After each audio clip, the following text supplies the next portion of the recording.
आज मैं लेकर आया हूँ रीजनिंग के मोस्ट इम्पोर्टेंट क्वेश्चन जो हर एग्जाम में पूछे जाते हैं। SSC, GD, UP constable, banking, railway, किसी भी कॉम्पिटिटिव एग्जाम में ये क्वेश्चन आपको देखने को मिलेंगे। इसी तरीके के आपको क्वेश्चन हर कॉम्पिटिटिव एग्जाम में देखने को मिलेंगे। पहला क्वेश्चन, यदि 2 + 3 13 हैं और 3 + 4 25 हैं, 4 + 5 41 है, तो 5 + 6 क्या होंगे? ये हमें बताना है कि 5 + 6 कितने होंगे।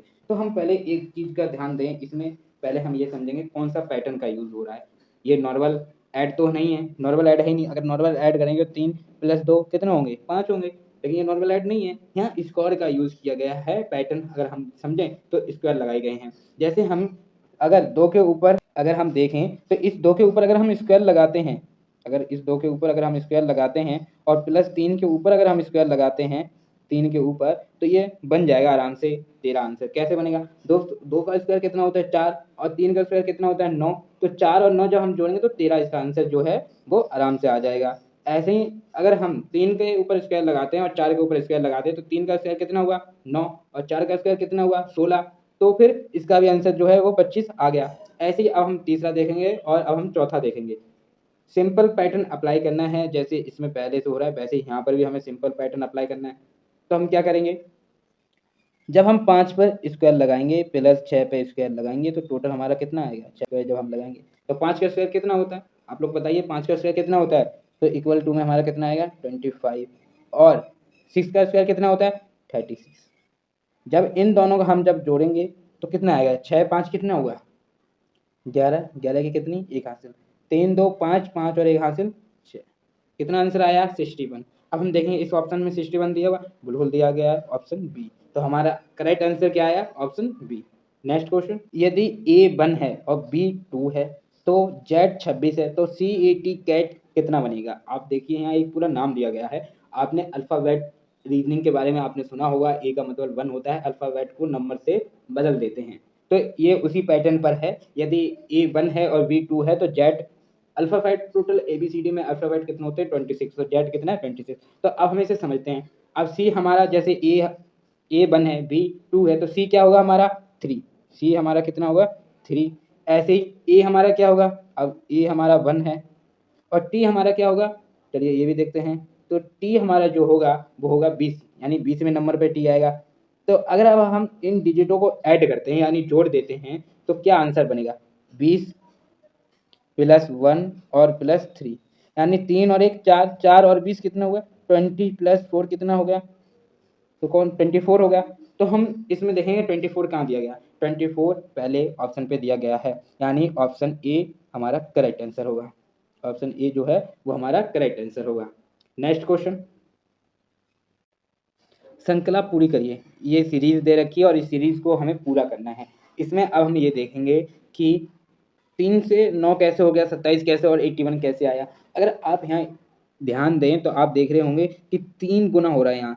जब 3 का मल्टीप्लाई 3 से करेंगे, 3 दूनी 9 और 9 का दुगना 27, यानी तिगना होता जा रहा है, हर बार 3 गुना हो रहा है। तो अगर हम यही चीज को देखें तो हम 81 का अगर मल्टीप्लाई 3 से करते हैं तो हमारा आंसर कितना आएगा?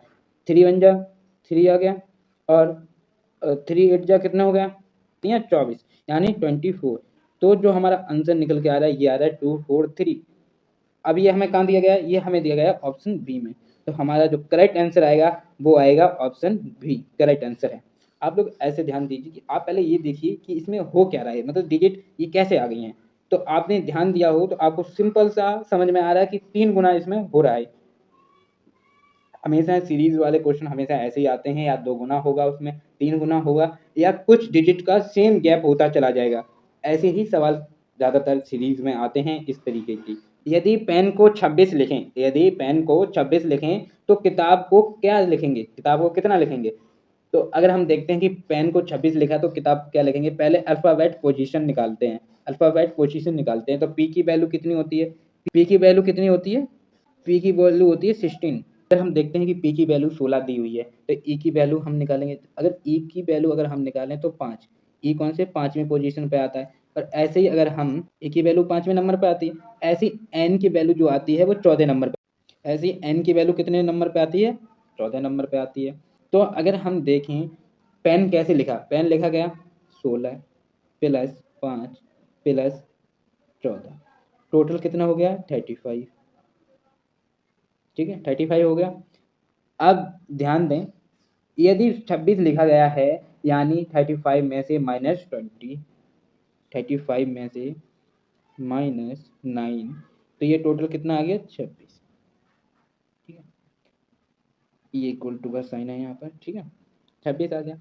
अब जब हमने इसकी पहले की वैल्यू निकाल ली है, अब हम बुक की वैल्यू निकालेंगे। तो बुक का भी हम सेम यही पैटर्न यूज करेंगे, अल्फ़ाबेट की डिजिट, अल्फ़ाबेट की पोजीशन निकालेंगे और उसे माइनस करेंगे 9 से।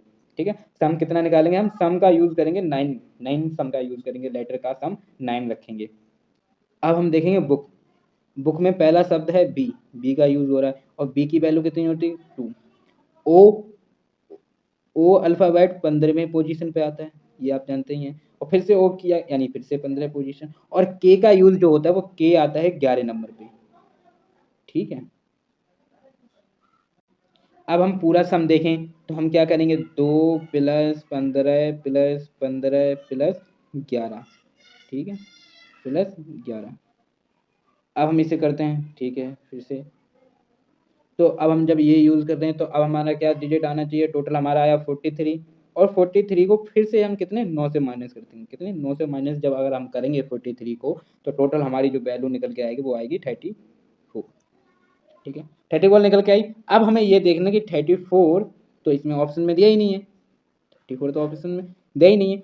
जब 34 ऑप्शन में दिया ही नहीं है और 43 अगर ऑप्शन में दिया हुआ है, तो हमारा जो करेक्ट आंसर होगा वो ऑप्शन डी ही हमारा जो है वो करेक्ट आंसर होगा, यानी ऑप्शन सी जो है हमारा वो करेक्ट आंसर है, क्योंकि 43 हमें ऑप्शन में दिया हुआ है, 34 नहीं दिया हुआ है।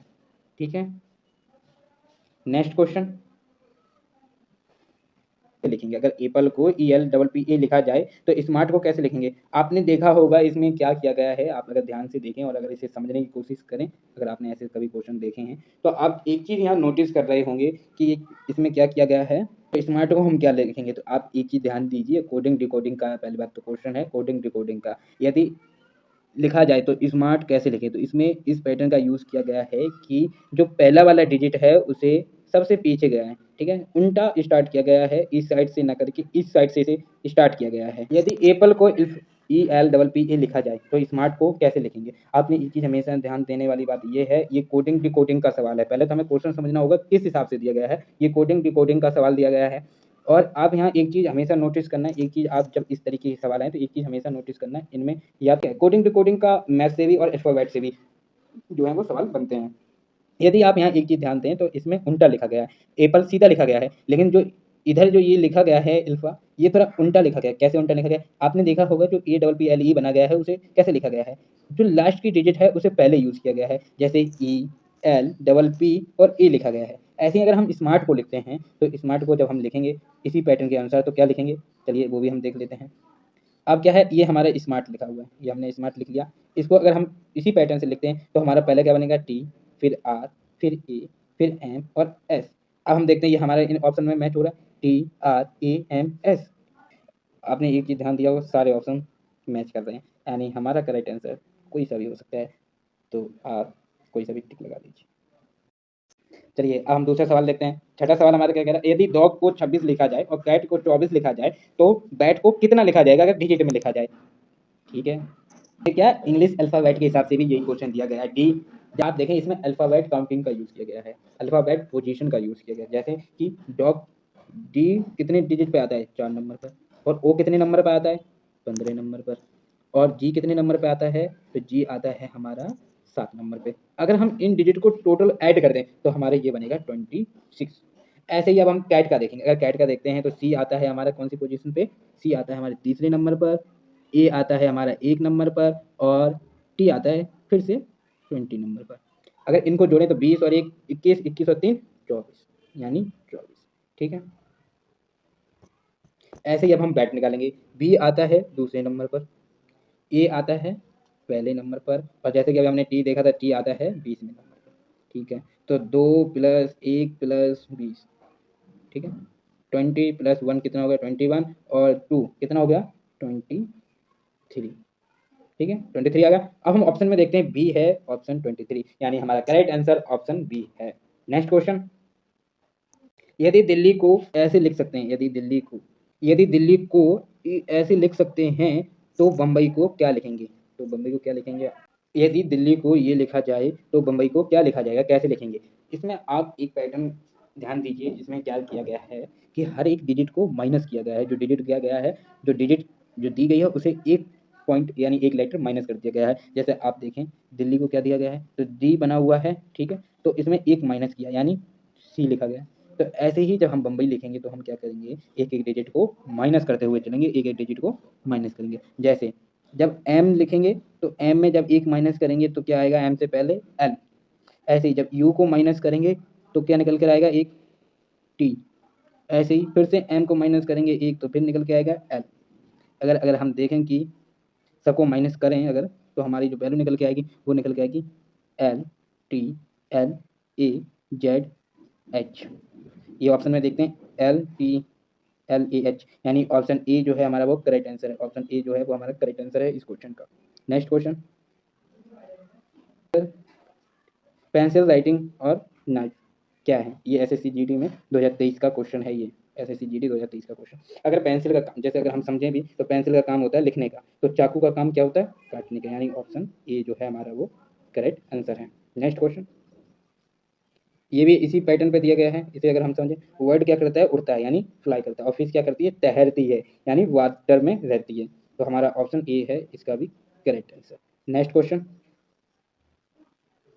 डॉक्टर कहाँ रहता है? डॉक्टर रहता है हॉस्पिटल में। डॉक्टर का काम है हॉस्पिटल में, तो टीचर का काम कहाँ है, स्कूल में। इन पैटर्नों को समझें। इन क्वेश्चनों की आप बहुत ज़्यादा प्रैक्टिस करेंगे तो आपको ये क्वेश्चन भी जो है आसानी से आ जाएंगे, आसानी से समझ जाएंगे क्वेश्चन कहना क्या चाहता है। ये 11वां क्वेश्चन आप लोग मुझे कमेंट बॉक्स में सॉल्व करके देंगे, ये आपका होमवर्क है। आप लोग इसे सॉल्व करेंगे, जिसका क्वेश्चन सबसे ज़्यादा सटीक सॉल्यूशन के साथ अगर सॉल्व करेगा उसी का मैं आंसर कमेंट पिन कर दूंगा। धन्यवाद वॉचिंग दिस वीडियो को। अपने दोस्तों के साथ शेयर करें और लाइक कमेंट शेयर करें, जिससे हमें मोटिवेशन मिले आपके लिए ऐसे ही कॉम्पिटिटिव एग्जाम के क्वेश्चन लाने के लिए। धन्यवाद।